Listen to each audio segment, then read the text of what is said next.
Hello, good afternoon. Nice to see you. I'm Nicholas Hawkin, and I'm a tour guide at the Russell-Cotes Art Gallery and Museum. Now then, if you'll just bear with me, I will get us onto screen share.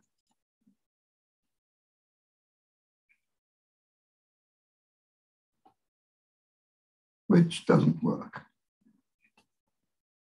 There we go. And now we'll go for full screen. There we are.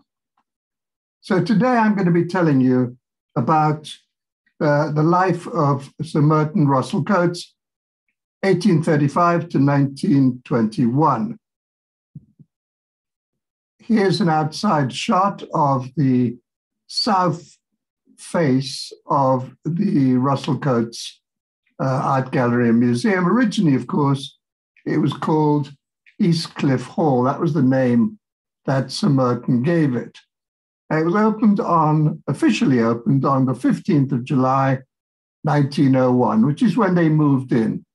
They'd been living, as you will hear, they'd been living in the Royal Bath Hotel, which is very close by. In fact, I've included this shot so that you can see the proximity of Eastcliff Hall to the Royal Bath Hotel.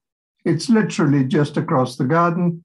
When he was in residence in Eastcliff Hall, Sir Merton would simply have walked across the garden to the Royal Bath Hotel and done his business from there.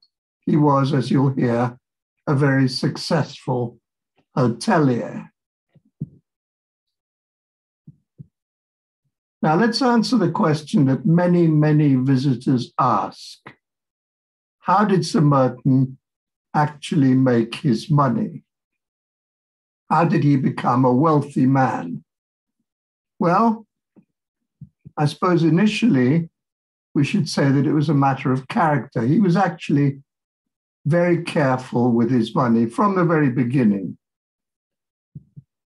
He ran and owned successful hotels, the Royal Hanover Hotel near the Queen Street station in Glasgow, and here in Bournemouth, of course, the Royal Bath Hotel.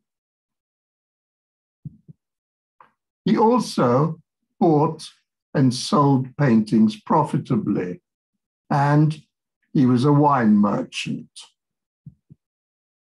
Here's a bust that you can see in the museum. As you can see from the writing in front of you, born in Wolverhampton, Staffordshire, on the 8th of May, 1835. His father was called Samuel. He was born in 1787. His mother was called Elizabeth, and I can't tell you exactly when she was born because we don't know. We think it was sometime between 1800 and 1813. We do know that they had 10 children and that Merton was number 9.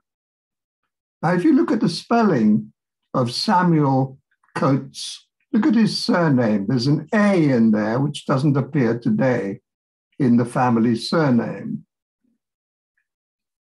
Samuel Coates was a commercial traveler, what's known as a factor or bagman.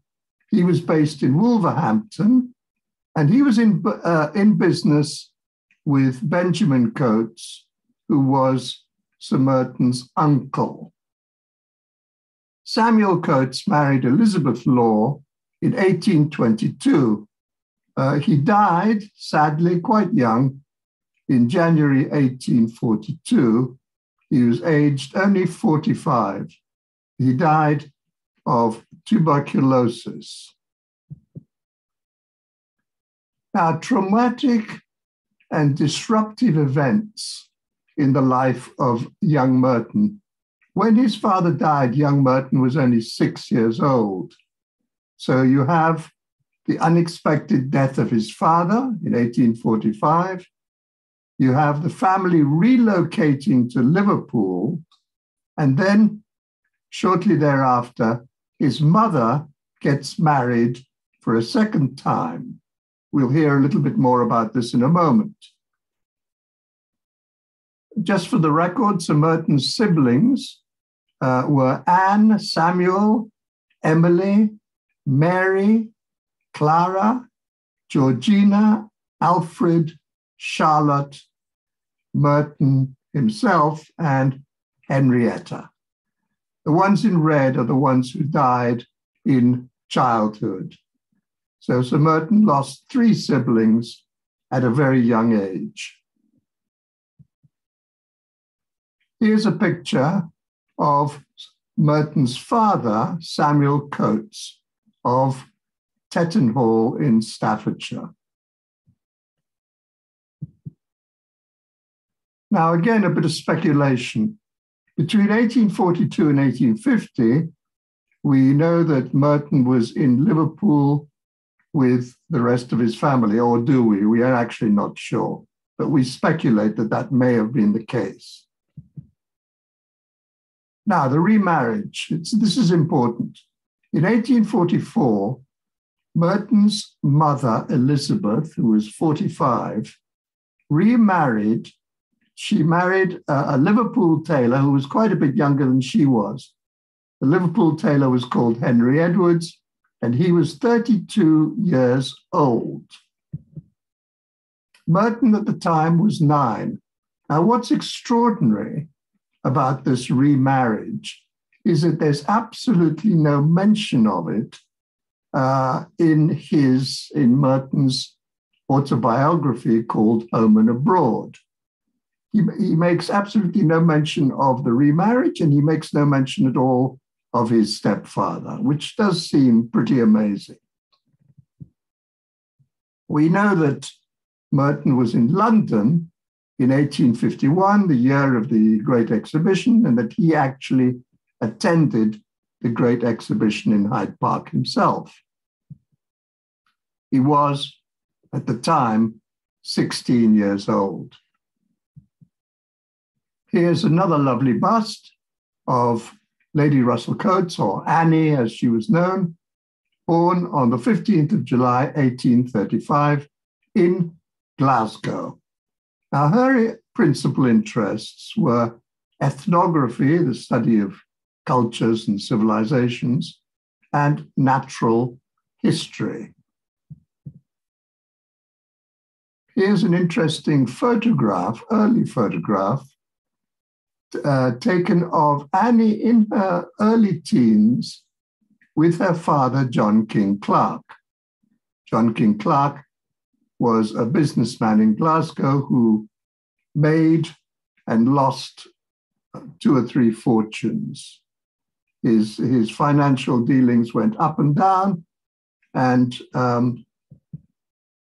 we know that in 1849, Annie was sent by her father to London to complete her education. We don't know, unfortunately, when Annie and Merton first met. Was it in Glasgow through her father? Was it in London later on? What we do know is that Merton traveled to Argentina in South America. The picture you see there is Buenos Aires, the capital, in 1850. Now, in December 1853, Merton Coates departed Liverpool. He was aged 18 at the time. In March of 1854, he arrived in Buenos Aires, Argentina. Between 1854 and 1855, he was in the capital, and he was working as a clerk, and for a very short time, as a teacher. He left Buenos Aires in Argentina in November 1855. He was 20 at the time, arriving in Liverpool, May 1856. So this is quite extraordinary, really. By the age of 21, he had been round the world. An extraordinary journey. And this was a formative experience for the young Merton.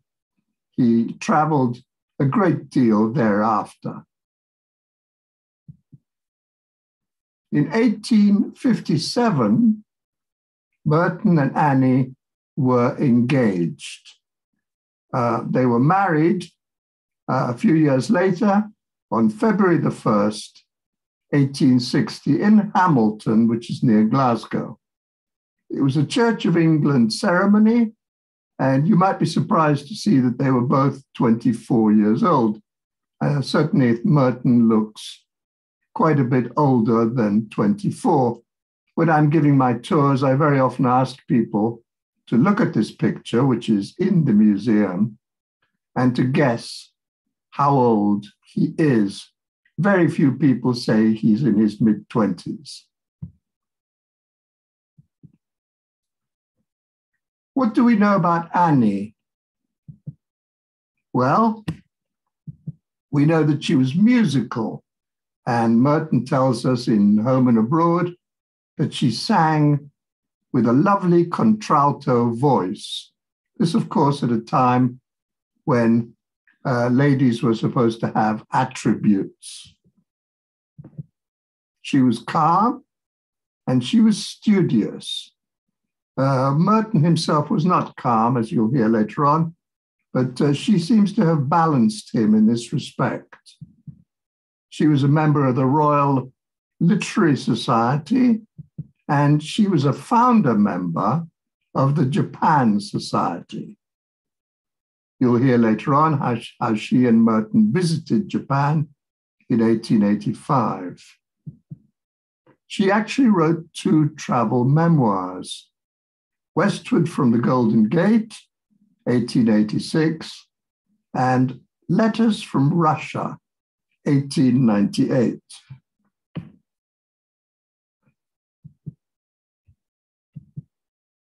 Let's continue now with Sir Merton's career. In 1859 and 1860, he was in Glasgow working as a commercial traveler for a muslin manufacturer. Their first daughter, Ella, was born in 1860 in Glasgow. Between 1861 and 1863, the family was in Dublin, and Merton was working as a commercial traveler once again for a cap and hat merchant. Second daughter, Clara, was born in Dublin in 1862. Now, between 1863 and 1870, Merton and the family were in Cheshire, in a place called Altrincham. Their third daughter, Anita, was born 1866 in Cheshire, and Lottie was born the next year, 1867, also in Cheshire. Very sadly, very, very sadly, their young daughter, Anita, aged 4, died in 1869. In 1870, Merton took over the Hanover Hotel in Glasgow, which had been run by his sister Clara, evidently not run very well either. The fifth child and only son, Herbert, was born in 1870 at the Hanover Hotel. And then another death in the family. Lottie, age 7, died in 1875. Further to this, Merton's mother, Elizabeth, died in 1875 as well at the Hanover Hotel.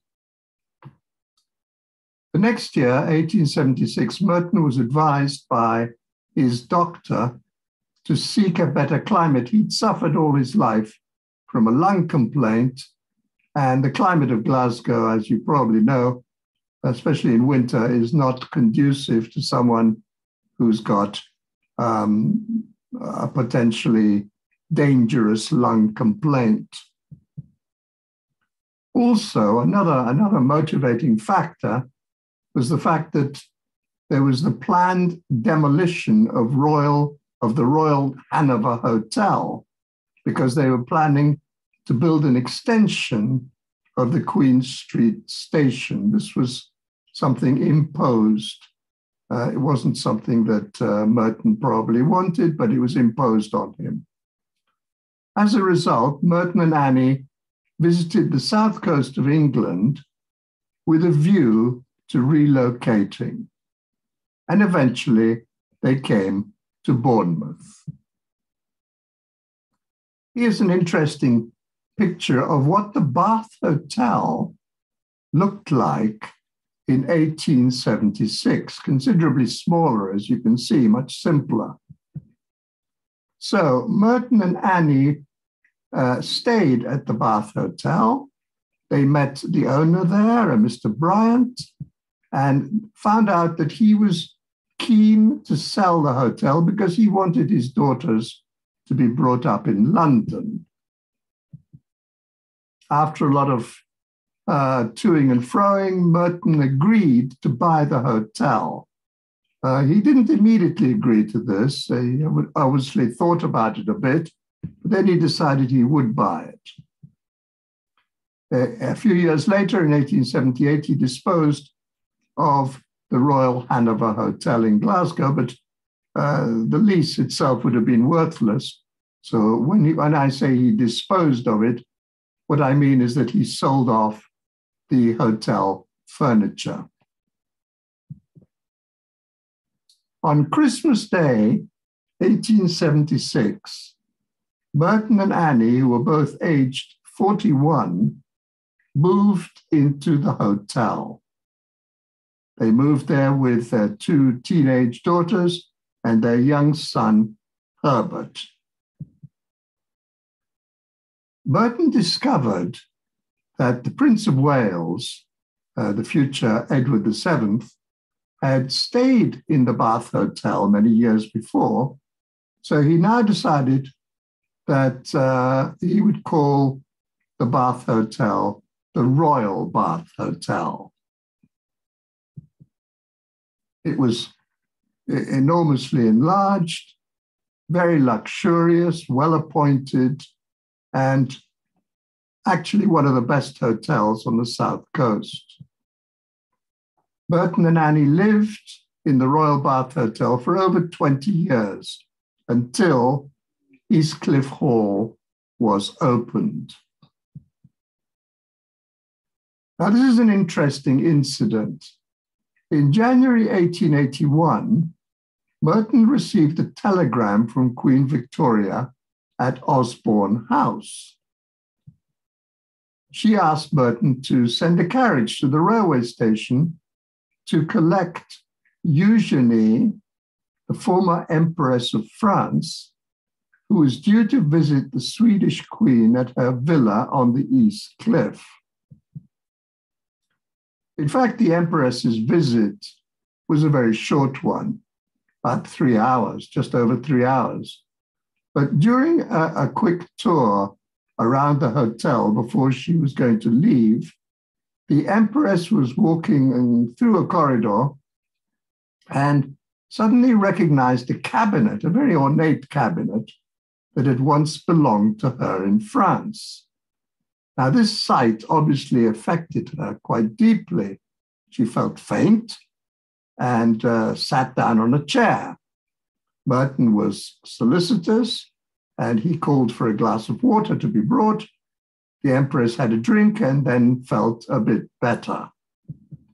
Merton explained that he had acquired the cabinet in 1870 from an auction in Paris. The Empress was grateful to Merton for his services, and she presented him with a ring to say thank you. Her cabinet can now be seen, if you go to the museum, in the drawing room of the Russell-Cotes Art Gallery and Museum. It's quite ornate. Here's a picture of the Empress Eugenie. I call her Eugenie, of course, because she was married to Napoleon III, the Emperor of France, but she was herself Spanish. So her name really would be Eugenia. In 1883, Merton became a commissioner in Bournemouth. The commissioners were sort of really an early form of the town council. There were two major issues at this time which involved Merton. He proposed, quite forcefully, a more direct railway line from London to Bournemouth. And in this, he was successful. Of course, a more direct railway line from the capital to Bournemouth wasn't going to do his hotel any harm. That's obvious. He also proposed that a fever hospital be set up in Bournemouth. Now, this was not popular. And in fact, we understand that Merton's effigy was paraded around the town and actually burnt. People did not want a fever hospital in the town. They feared that contagion would spread as a result. Now, in a moment, you'll see a list of the countries that Merton and his wife visited between 1880 and 1910. It's quite extraordinary. Look at this. All these countries they went to over this 30-year period. We have to wonder whether it was his initial trip to Buenos Aires and the return journey right around the world that got him this travel bug. But he certainly seems to have done an incredible amount of traveling. Now, let's look at the Japanese connection. In 1885, Merton and Annie traveled to Japan. They returned to Bournemouth with many crates of Japanese goods, apparently over 100 crates of goods that they bought in Japan. Once these were unpacked, they were displayed to great advantage in the Japanese room in the Royal Bath Hotel. Favored visitors could go into the drawing room, the Japanese room, as it was called then, and look at objects that they had never before seen. It's important for us to realize that. We're so used to seeing everything that's available, really, through some sort of screen.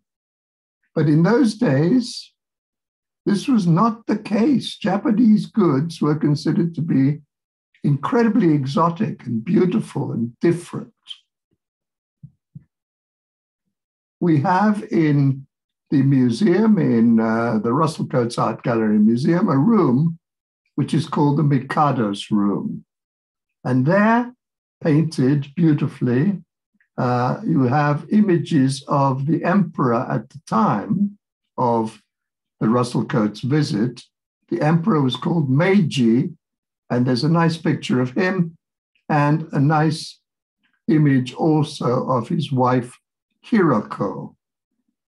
The yellow room, which was Annie's bedroom, also contains a number of absolutely fascinating Japanese goods displayed very nicely. Just to reiterate, we know that all things Japanese were very fashionable in Europe at the time. Think of Vincent van Gogh, who collected himself in Paris Japanese prints and actually did a few paintings in a rather Japanese style. 1894 to 1895. This was the year in which Merton was mayor of Bournemouth. Now, this should have been a very important and even illustrious year for him. However, he got embroiled in what was called the South Road fiasco. If you look at the photograph, that little road leading towards the edge of the East Cliff, which is now today the entrance to the car park, this little road is just to the south of the Royal Bath Hotel. It had become, apparently, in 1894, a lover's lane, and Merton was not particularly happy with that. So this byway was something that he simply took over. He made it narrower. He put up a summer house. The council had not been notified, and the council objected. Workmen were sent in one night to restore South Road, and the summer house was removed. This led to a conflict between Merton and the council. He was offended, and it was one of the lowest points of his life in Bournemouth. Extraordinary, if you think about it. He's the mayor, and he's having this colossal problem with his own council. However, his reputation was restored with the building of the Undercliff Drive, which I'll tell you about in a moment, and of course, with a more direct rail access to Bournemouth from London. His philanthropic bequests to the town, and ultimately his knighthood in 1909. He was knighted by Edward VII. So he re-established himself after a quite low period in his life. Here is this. You can actually see this book in the museum. It's one of Annie's travel books. I mentioned them before, remember? And it's written in epistolary style, which means it's written in letter form. They're letters, as the title suggests, letters from Russia.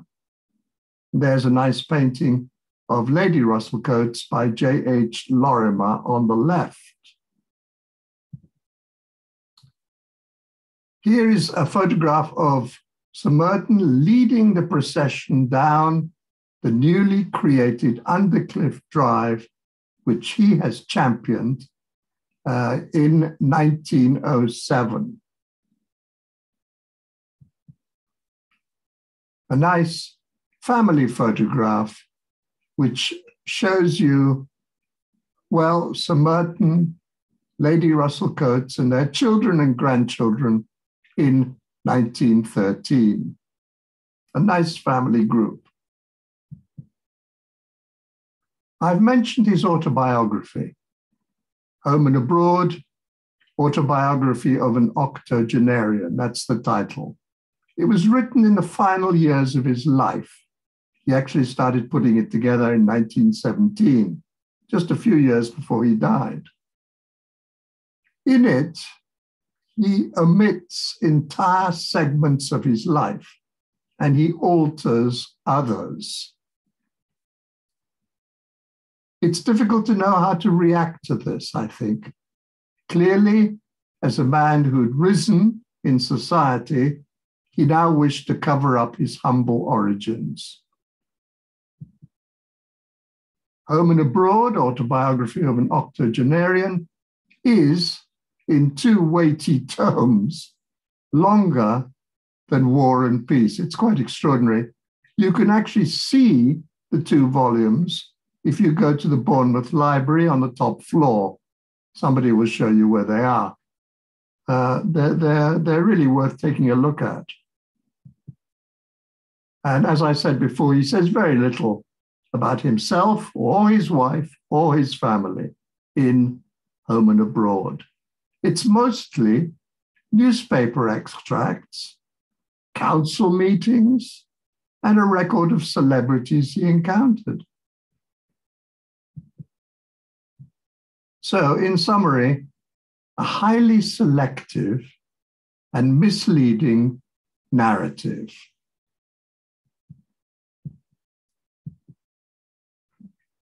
Lady Russell-Cotes died on the 17th of April, 1920. She was 85. Sir Merton was devastated by this and died the next year. He was 86. He died on the 27th of January, 1921. They left 3 children, Ella, Clara, and Herbert. In 1922, the year after his death, Eastcliff Hall became a full-time museum in Bournemouth. You're seeing in the photograph there the mausoleum of the Russell-Cotes family in the Wimborne Road Cemetery. Let's talk a little bit now at the end about some of the inconsistencies in his narrative. In his autobiography, Sir Merton says he was born in Tettenhall, Staffordshire. Well, he wasn't. He was actually born in Wolverhampton. He says that he studied medicine at Glasgow University, but in fact, there's no record of this at all.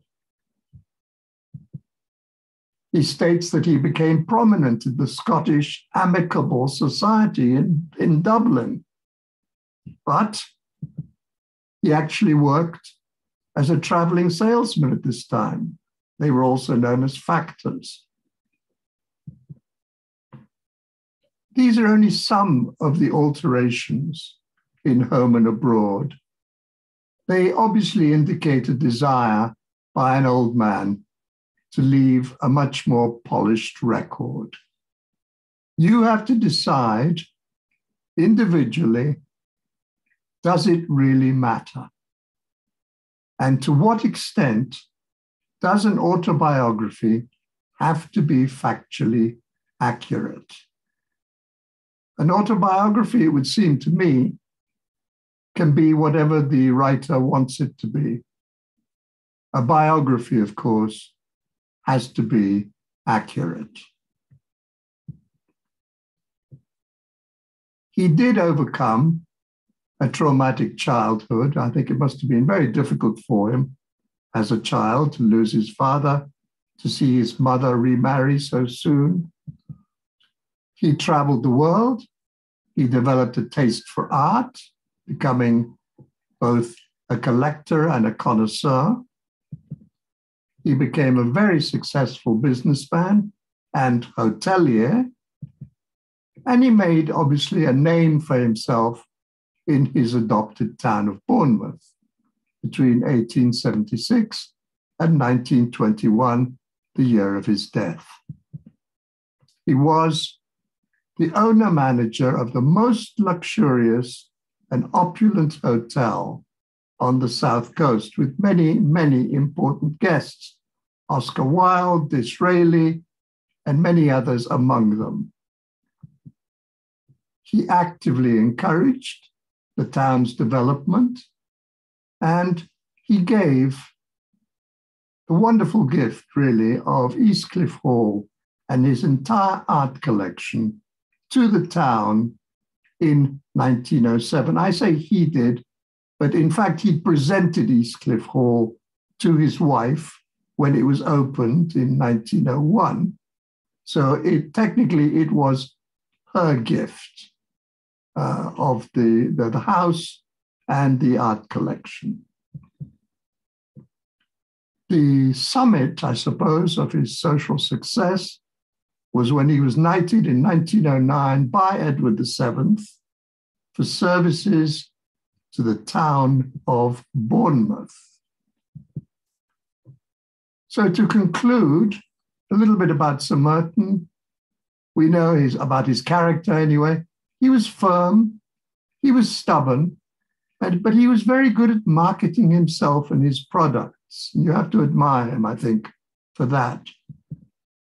Is this pushiness, or is it simply being sure of what you want? He could be cantankerous, he was, And we know that he rubbed some people up the wrong way. He made enemies in his town of Bournemouth, no question, as a commissioner and as a mayor. But then we have to think, what did he leave? Well, he left a beautiful house, which can be visited today, an impressive collection of Victorian art, and of course, his name, which is still mentioned today. My source for everything I've told you today has been the excellent biography produced by one of the museum's tour guides, Paul Whitaker.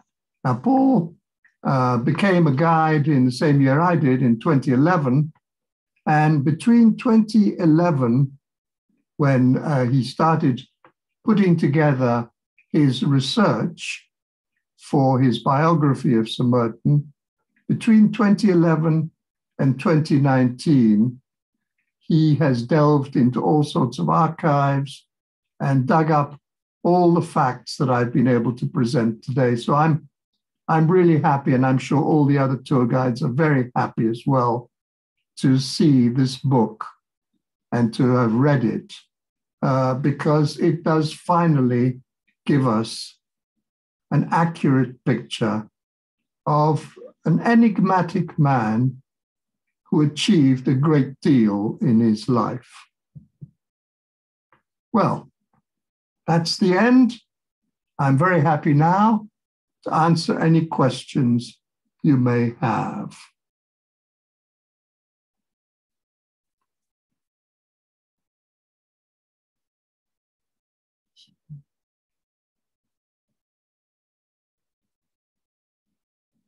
How do I stop sharing?